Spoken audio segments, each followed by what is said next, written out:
Bonjour à tous, bienvenue à l'école prépa au ministère de la Parole. Aujourd'hui, nous avons un rendez-vous particulier pour cette leçon, la leçon numéro 5 qui s'intitule L'appel et l'esprit sur les roins pour son peuple et sa famille.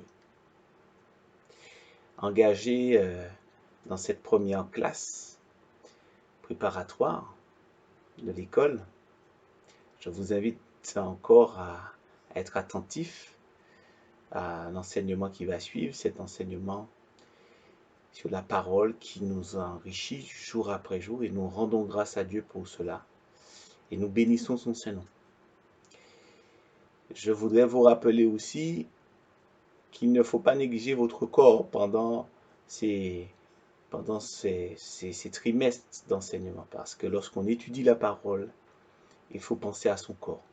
Donc il faut manger de la bonne nourriture, manger des fruits pour avoir de la vitamine C, et avoir du magnésium, prendre des vitamines, parce que l'étude de la parole fait un travail.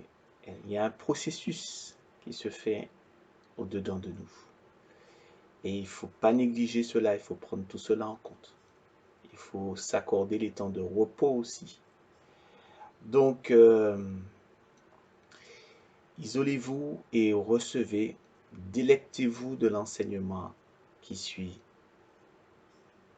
L'appel et l'esprit sur les roins pour son peuple et sa famille. Soyez bénis. Bonne écoute à vous. Voilà. Nous allons donc commencer cette leçon, la leçon numéro 5, par lire un verset d'introduction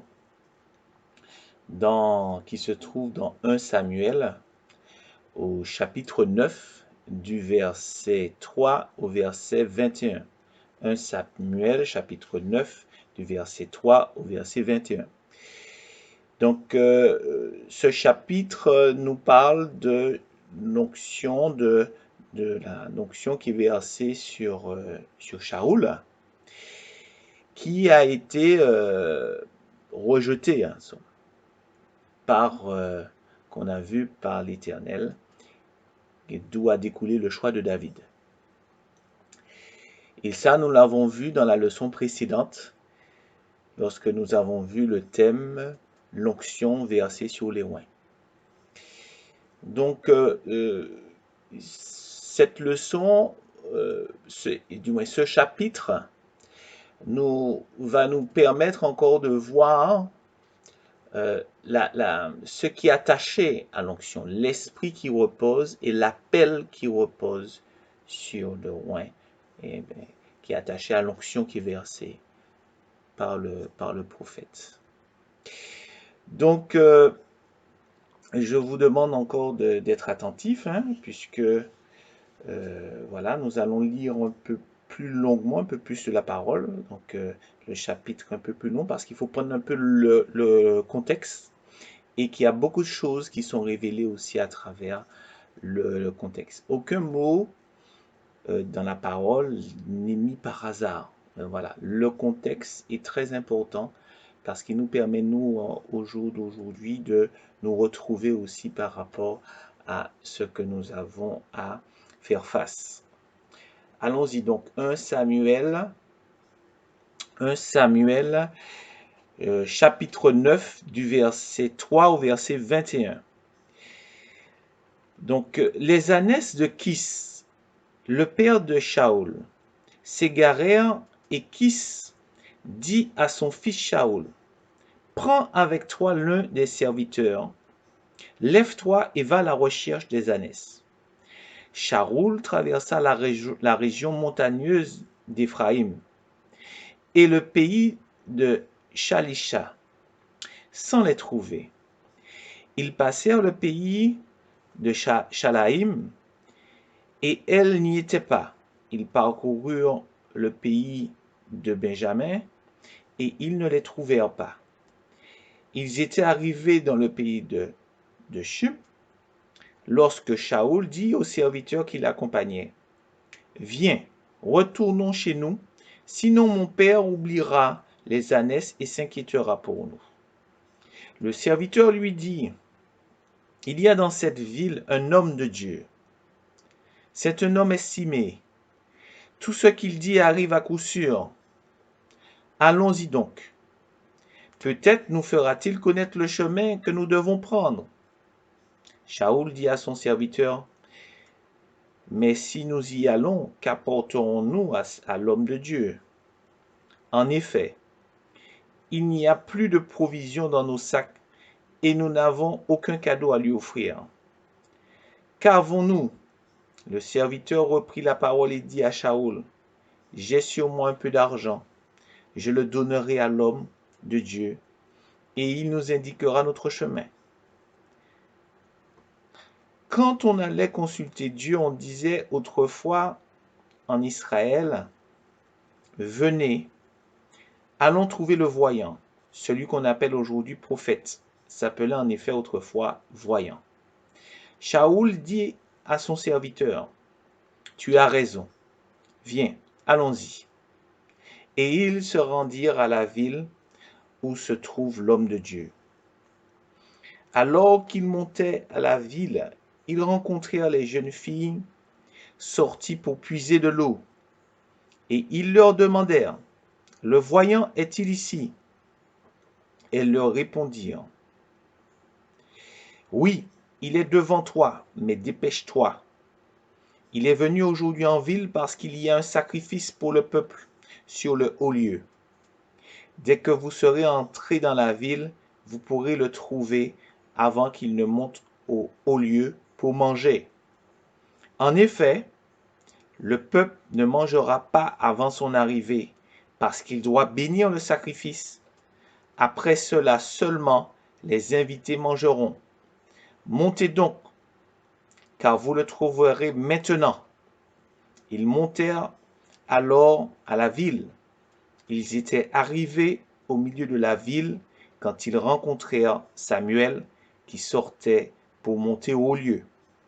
Or, un jour avant l'arrivée de Shaoul, l'Éternel avait averti Samuel en disant, demain, à cette heure-ci, je t'enverrai un homme du pays de Benjamin. Tu le désigneras par onction comme chef de mon peuple d'Israël. Il sauvera mon peuple de l'oppression des Philistins. En effet, j'ai regardé mon peuple parce que son cri est venu jusqu'à moi. Lorsque Samuel eut aperçu Shaoul, l'Éternel lui dit, voici l'homme dont je t'ai parlé. C'est lui qui régnera sur mon peuple. Shaoul s'approcha de Samuel au milieu de la porte de la ville et lui dit, indique-moi, je t'en prie, où se trouve la maison du voyant. Samuel répondit à Shaoul, c'est moi qui suis le voyant. Monte devant moi au haut lieu et vous mangerez aujourd'hui avec moi. Je te laisserai partir demain, après t'avoir donné réponse pour tout ce qui te préoccupe. Ne t'inquiète pas pour les ânesses que tu as perdues il y a 3 jours, car elles sont retrouvées. Et pour qui est réservé tout ce qu'il y a de précieux en Israël, n'est-ce pas pour toi et pour toute ta famille? Amen. Oui. Merci encore. Je vous invite encore à incliner la tête devant en signe d'humilité pour notre Seigneur, qu'il déverse encore en nous son esprit par sa parole, son esprit qui nous révèle sa parole. Ô Dieu très saint, ô Dieu 3 fois saint, nous voulons encore bénir ton Saint-Nom, parce que tu es le Dieu qui révèle, tu es le Dieu qui désigne. C'est toi, Seigneur, qui, Seigneur, révèle aux hommes, oui, les fils de Dieu, tes appelés. Parce que tu dis que toute la création attend avec un ardent désir la révélation des fils de Dieu. Je te rends grâce pour que par ta parole, par ce verset encore, Seigneur, que nous soyons éclairés sur ce thème. Oui, l'appel et l'esprit sur les roins pour son peuple et sa famille. Merci, Seigneur. Nous t'avons prié dans le doux et précieux nom de ton Fils Jésus-Christ et pour ta seule gloire, Père. Amen. La gloire de Dieu. Amen. Alors, quand on lit encore ce verset, on voit que on a un appelé, Shaoul, qui est dans une famille, comme nous sommes aussi dans notre famille en somme, et qui donc a des préoccupations, voilà, un quotidien. Et dans son chemin vient un moment, la rencontre d'un homme de Dieu. Mais on voit que cette rencontre est programmée. Elle est programmée. Elle est programmée dans le temps. D'un côté, l'homme de Dieu qui doit désigner est appelé à être au rendez-vous, mais l'appelé aussi doit être au rendez-vous. Et il y a un combat de chaque côté, en somme. Voilà. Et le combat, avant d'être extérieur à l'homme, il est d'abord intérieur. Et vous voyez, dans notre société, on peut distinguer deux cas de figure. Il y a ceux qui, dès leur enfance, ils aspirent à diriger. Et ceux qui ne sont pas conscients de cette aspiration. Voilà, il y a enfants, nous sommes naturellement narcissiques et mégalomanes. Sachant que la parole dit que la folie est attachée au cœur de l'enfance. En Proverbe 22, 15. Donc, en grandissant, nous apprenons à refouler nos désirs de toute puissance. Malheureusement, certains individus n'arrivent pas à ce principe de réalité et deviennent des adultes assoiffés de pouvoir. Mais il y a l'autre cas de figure. Il y a des personnes qui n'ont pas développé cette aspiration à diriger ou à prendre des responsabilités, mais qui sont appelés parce qu'ils refoulent cet appel par crainte. Ils ont donc le sens de la responsabilité ancré en eux, mais il y a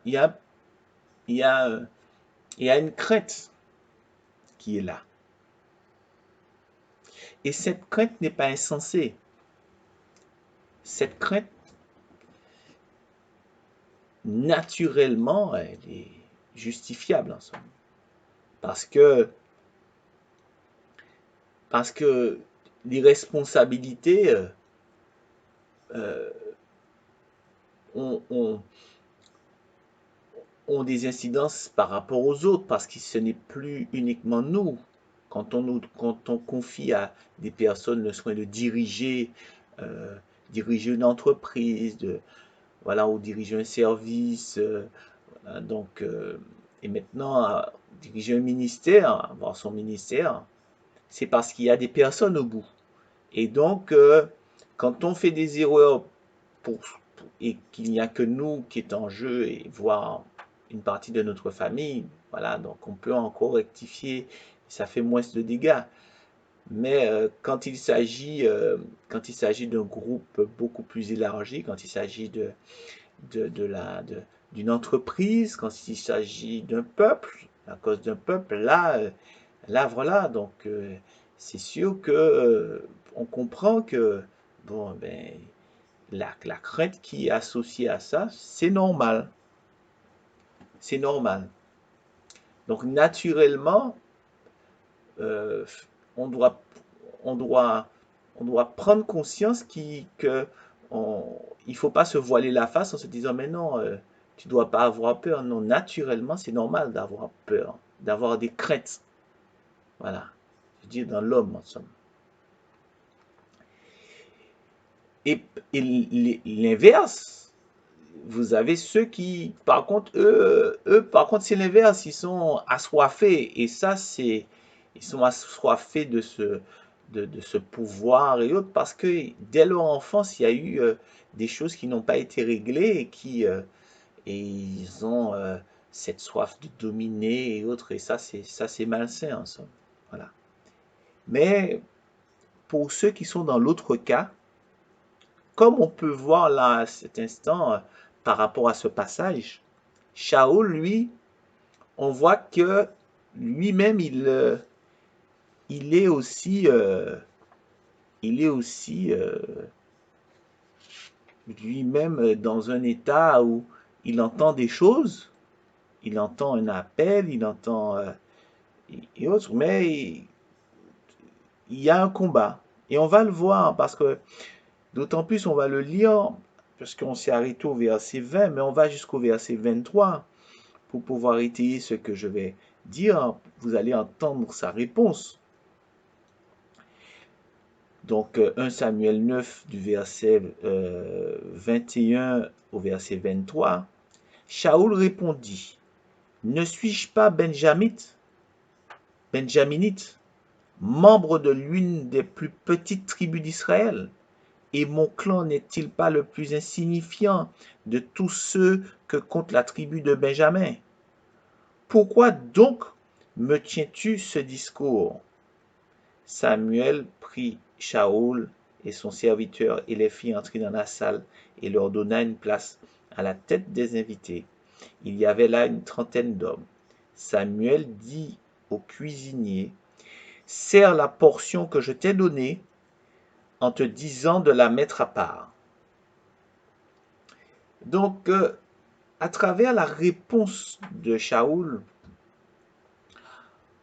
on voit déjà qu'il y a une appréhension. Déjà, donc, par rapport à ce qu'il dit là, quand il reçoit le message, il reçoit la révélation de son appel, on, on, les mots viennent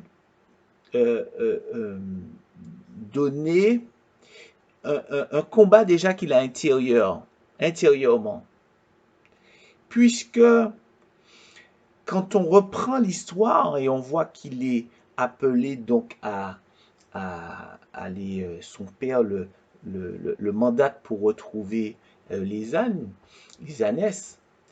Et grâce à Dieu, il a un compagnon. Et on voit encore combien l'utilité du compagnon au niveau de l'école du ministère. Donc, il, il, il parcourt différentes régions, il ne trouve pas les ânesses. Et durant ce parcours, à un certain moment, bon, ben, un moment, il commence à se dire, bon, écoute, là, à son compagnon, écoute, là, maintenant, on va faire demi-tour, en somme, on va rentrer. Voilà, on va rentrer.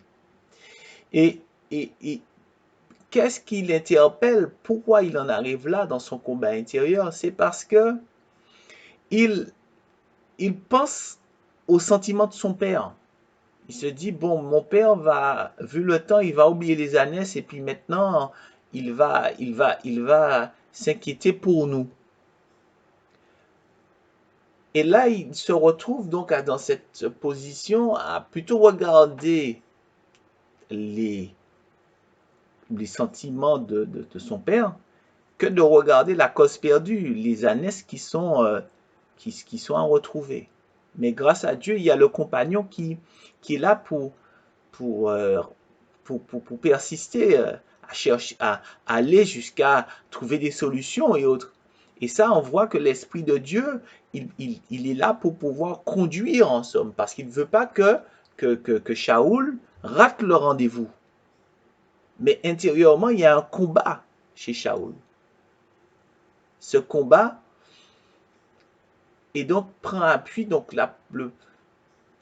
le premier frein donc à l'appel à travers cela, à travers ce passage, montre que c'est un frein par rapport à ce que les autres diront par rapport à ce que nous sommes en train de faire. Donc, on a un but, on est appelé à quelque chose, mais en parallèle, on met euh, le, le, le qu'en dira-t-on de nos proches.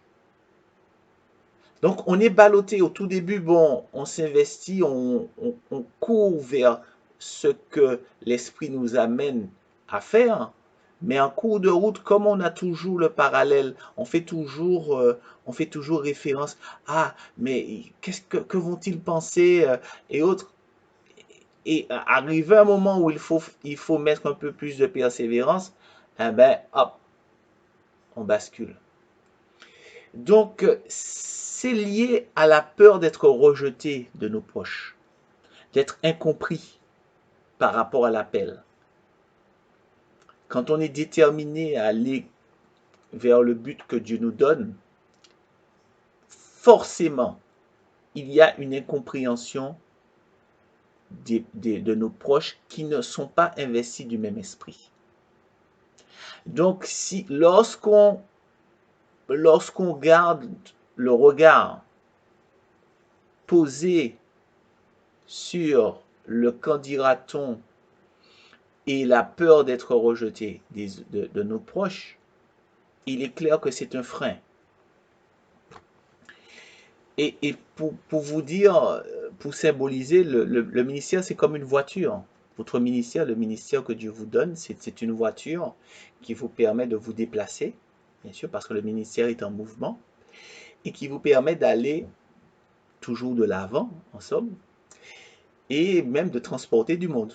Donc, certains ministères, c'est une voiture, d'autres, c'est un bus, voilà, d'autres, c'est un train, voilà, ça peut prendre beaucoup plus, d'autres, c'est un avion, voilà, donc, voilà.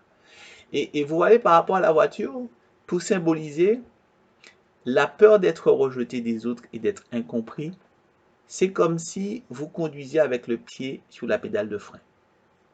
Voilà, voilà.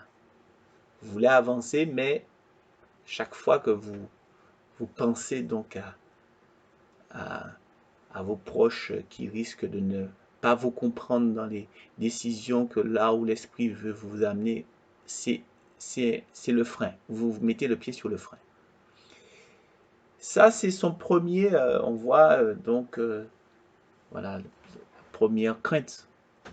Il y a aussi une autre qui est, bon, sous-entendue aussi, mais c'est aussi un prétexte. Il se dit, bon, qu'il n'a pas les moyens, on n'a pas les moyens. Voilà, on n'a pas les moyens. Mais ça, on le verra par la suite. Voilà. Mais ça reste toujours dans le domaine de la crainte. Et l'autre, l'autre, l'autre partie, parce que Samuel, il, il le dit, il le répète en somme, parce que quand l'appel a été lancé, son appel a été dévoilé, et que le prophète Samuel lui dit au verset 20, et pour ce qui est de ne pas s'inquiéter par rapport aux ânesses, mais et pour ce qui est réservé, tout ce qu'il y a de précieux en Israël, n'est-ce pas pour toi et pour toute ta famille? Là, c'est un choc pour lui. Pourquoi? Parce que lui, il répond en disant, mais ne suis-je pas un benjaminite, pardonnez-moi, membre de l'une des plus petites tribus d'Israël? Et mon clan n'est-il pas le plus insignifiant que tous ceux que compte la tribu de Benjamin? Et pourquoi donc me tiens-tu ce discours? Donc là, on voit un deuxième frein, mais lui, c'est vraiment on va dire, deuxième frein qui est assez important en somme. Là, c'est la question de la discrimination dont il souffre en somme. Et pas seulement lui, on va dire sa famille. Voilà, parce que on a vu dans la leçon précédente que l'homme juge selon les apparences. Oui, donc il juge selon les apparences. Donc David, Shaoul se positionne, il est, il est dans le positionnement qu'il a reçu où, cette tribu c'est la plus petite. Et, et donc il est né dans ce qui est la tribu la plus petite, le clan le plus petit et le clan le plus insignifiant. Donc c'est son vécu et c'est son positionnement qui est. Donc il a accepté tout cela. Là, je vous dis que ça, c'est un frein, un, un frein, mais vraiment puissant. Et pour comparer au véhicule, c'est le frein à main de votre ministère. La discrimination, du moins l'acceptation de la discrimination dont vous pouvez souffrir, que votre famille souffre depuis plusieurs générations et autres, vous freine votre appel en somme. Parce que vous vous voyez encore insignifiant. Et beaucoup trop de chrétiens aujourd'hui se voient encore si petits devant leur adversaire, malgré la résurrection de leur Sauveur et Seigneur, Jésus-Christ, qui a vaincu la mort et le péché, qui est ressuscité. Et ils se voient encore petits dans la société, en somme. Dans l'église, on chante, nous sommes forts. Mais après, quand on arrive dans la société, bon, voilà, une fois passé la porte de l'église ou de l'assemblée, bon, ben, on retourne dans le contexte et on se fait, bon, on se fait tout petit, on est tout petit. Mais c'est pas ce que Dieu dit, parce qu'il t'a choisi. Et Dieu sait ce que tu es. Donc, on voit que toutes ces barrières, autant la barrière, à dire, le premier qu'on a vu, c'est la peur par rapport à le qu'en dira-t-on, la peur d'être rejeté de nos proches. Autant aussi, bon, sous-entendu, le fait de, bon, eh ben, on n'a pas de quoi financer, on n'a pas les moyens, bon, voilà. Mais aussi la discrimination dont on souffre et de la sous-estime, parce qu'on se sous-estime en somme ce que Dieu dit que nous sommes. Eh bien, on constate véritablement comme Shaoul se dit, mais il faut un renouvellement total des pensées. Pour que Shaoul puisse prendre les fonctions de roi, il faut véritablement qu'il y ait un shift dans ses pensées, qu'il devienne une nouvelle personne, qu'il ait une nouvelle considération de lui-même. Parce qu'avec autant de freins, il ne peut pas devenir roi. Il ne peut pas devenir roi. Imaginez-vous même un président, oui, un président de la République qui viendrait vers vous et puis qui commencerait à vous dire, bon, votez pour moi, mais je suis le plus insignifiant, je suis ceci, je suis cela. Bon, vous dites, écoutez, voilà, non, il vient vers vous avec un programme, avec quelque chose, et puis en vous donnant l'assurance qu'il arrivera jusqu'au bout du programme et coûte que coûte. Donc voilà, mais voilà, donc c'est important de se dire que tout comme Shaoul, nous avons besoin du renouvellement total de nos pensées déjà sur nous-mêmes. Et pour vous dire, et pour vous imaginer en faisant la somme de tout ça pour pouvoir imaginer tous ces freins en somme, on va dire qu'on a donc un ministère, un appel on est dans le véhicule, on a les deux pieds sur la pédale de frein, on a tiré le frein à main, et donc on va nulle part, on est stationné dans le parking de métro Boulot Dodo. Voilà, ça se passe là. Bien sûr, on va à l'église, on va à l'assemblée une fois par semaine, ou bien on a d'autres activités durant la semaine pour l'église et autres. Mais le ministère, l'appel qui repose, oui, tu as été choisi pour ton peuple et ta famille. Donc, c'est une œuvre de salut. Et ça, il faut le renouvellement des pensées. Il faut une nouvelle personne, il faut une nouvelle identité. Il faut s'identifier autrement. Et ça, nous allons le voir d'autant plus au verset 10 qui suit. Au verset 10, on va lire du chapitre 1 au chapitre 8. Prenez avec moi. Chapitre 10, du verset 1 au verset 8. Samuel prit une fiole d'huile qu'il versa sur la tête de Shaoul. Il l'embrassa et dit: L'Éternel t'a désigné par onction pour que tu sois le chef de son héritage.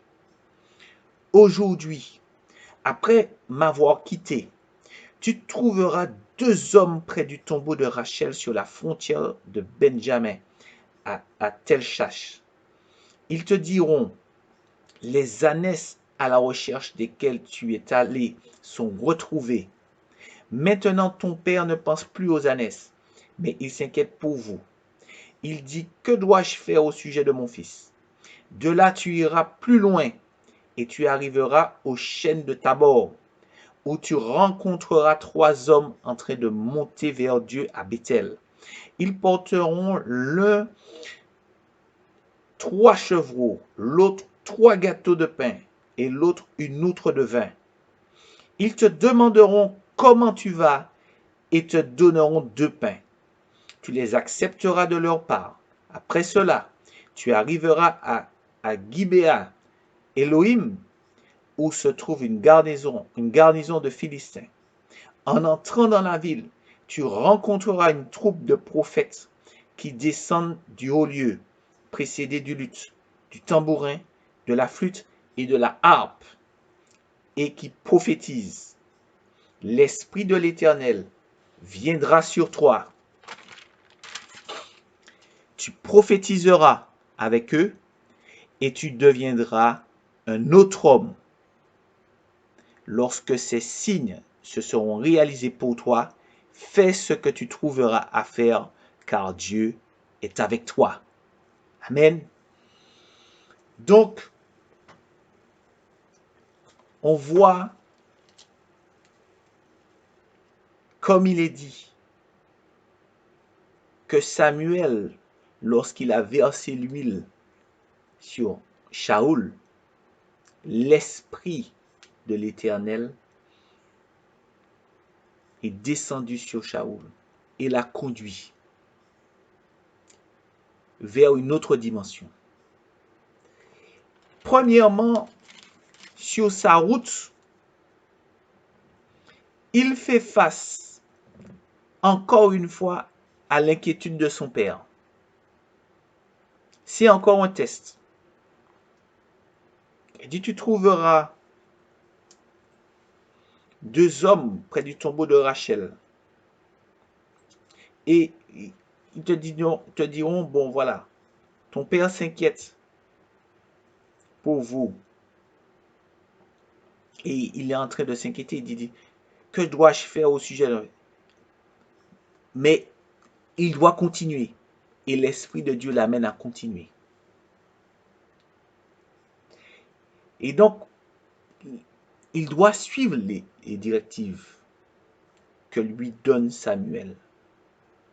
Et c'est l'Esprit qui va lui donner la force de continuer. Et plus tard, plus bas, il arrive, il rencontre de nouveau, donc, il rencontre 3 hommes. Et vous savez, se rappellent les 3 hommes dans l'histoire, avec Abraham. Oui. Et qui, et donc, et là, on voit encore le lien avec le chiffre 3, le chiffre de l'alliance, et qui parle de gâteau de pain, et qui parle du vin. Donc là, c'est un rappel par rapport au sacrifice de notre Seigneur. Si ne vous mangez pas mon corps, vous n'avez pas part à mon royaume. Donc, c'est encore la préfigure. Là, il va manger encore le corps de notre Seigneur avant de recevoir l'Esprit. Donc, le corps et le vin, le corps du Seigneur, le pain et le vin, il va recevoir le corps et le sang. Donc, il passe cette étape. Et une fois passé cette étape, l'Esprit de l'Éternel vient sur lui. Et l'Esprit de l'Éternel vient sur lui, comme il est dit encore dans le passage 6. Tu prophétiseras avec qui? Avec des prophètes. Et tu deviendras un autre homme. L'Esprit ne fait pas de Shaoul un homme meilleur. Il fait de Shaoul un homme nouveau. Parce que il est impossible à Shaoul, dans l'état dans lequel il était, d'être roi, de prendre sa fonction de roi. Il faut une nouvelle vie. Il faut qu'il soit un nouvel homme. Il faut qu'il reçoive une nouvelle vision des choses qu'on va voir dans la prochaine leçon. Ce n'est pas l'amélioration de notre être que l'Esprit nous amène. Il amène un renouvellement. Il amène quelque chose de nouveau en nous. Nous allons voir ces choses plus dans le détail plus tard. Mais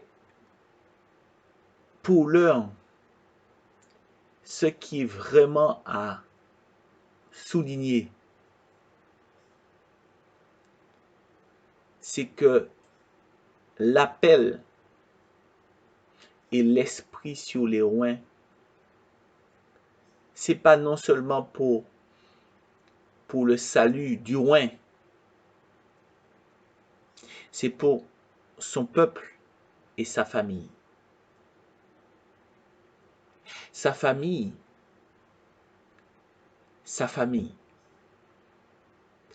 Et la parole nous le rappelle dans Acte 16 au verset 31. Tu seras sauvé, crois, et tu seras sauvé, toi et ta famille. On voit que le plan, l'appel du oint au salut, c'est pour non seulement lui, mais c'est pour son peuple. Et, comme précise la parole, toute ta famille. Toute ta famille. Oui, Shaoul devient un homme nouveau, comme David est devenu un homme nouveau, et nous allons le voir dans la prochaine leçon. Soyez bénis par cet enseignement. Voilà, j'espère que cette leçon numéro 5 vous a richement béni. L'appel et l'esprit qui repose sur les roins pour son peuple et sa famille. Et nous pourrons maintenant préciser toute sa famille, comme dit la parole. Crois seulement et tu seras sauvé, toi et ta famille. Donc, je vais encore vous inviter à prendre cette clé que le Seigneur nous a donnée, la prière, qui nous permet spirituellement de rentrer dans les choses. Quand on reçoit la parole, on reçoit l'enseignement, on commence déjà par y rentrer par la prière. Il y a la méditation, il y a aussi la prière. Voilà. Donc, inclinons encore la tête et joignez-vous à moi après cet enseignement, parce que vous connaissez les challenges de votre famille, vous connaissez les challenges du moment que nous sommes en train de vivre, que notre Seigneur est à la porte avec suite au coronavirus. Donc, et avec tous les signes qui sont annoncés, qui sont en train de se réaliser, la parole. Donc, allons-y, prions. Cet esprit, je te rends grâce.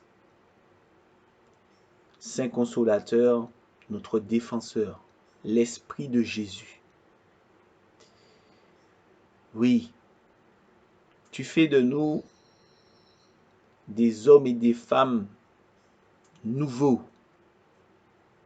pour accomplir les plans de paix et de bonheur que tu as pour nous et pour notre famille, pour toute notre famille et pour notre peuple. Nous te disons merci, car là où le péché a abondé, la grâce a surabondé. Et ta grâce en cet instant coule. Oui, elle surabonde. Parce que tu fais toutes choses devenir nouvelles. Tu as freiné, Seigneur, oui, le moteur de la société pour nous permettre encore de rentrer, Seigneur, en toi, dans les profondeurs de ta parole, pour pouvoir grandir après être né de nouveau par la foi de ta parole vivante. Je te rends grâce, Seigneur, pour ceux et celles qui ont pris encore ce temps que tu leur as accordé pour écouter cet enseignement, pour être nourris, pour être renouvelés dans leurs pensées et recevoir, Seigneur, oui, tes plans.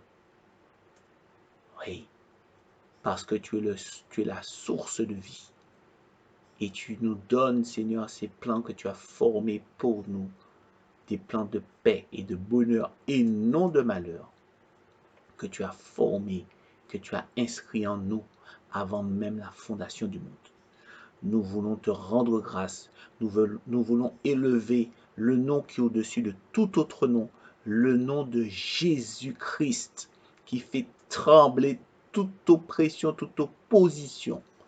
Et nous te remercions, Seigneur, pour ton souffle nouveau que tu nous donnes, pour ce vent-là, maintenant qui passe parmi tous ceux, Seigneur, qui ont écouté, Seigneur, cet enseignement, et même ceux qui n'ont pas écouté, Seigneur, mais qui sont au bénéfice parce que tu les appelles. Sois béni, Seigneur, pour toutes ces familles, Seigneur, parce que nous recevons encore que tu veux sauver des familles. Tu prends soin de nos familles. Sois béni. Nous t'avons prié dans le doux et précieux nom de ton Fils Jésus-Christ et pour ta seule gloire, Père.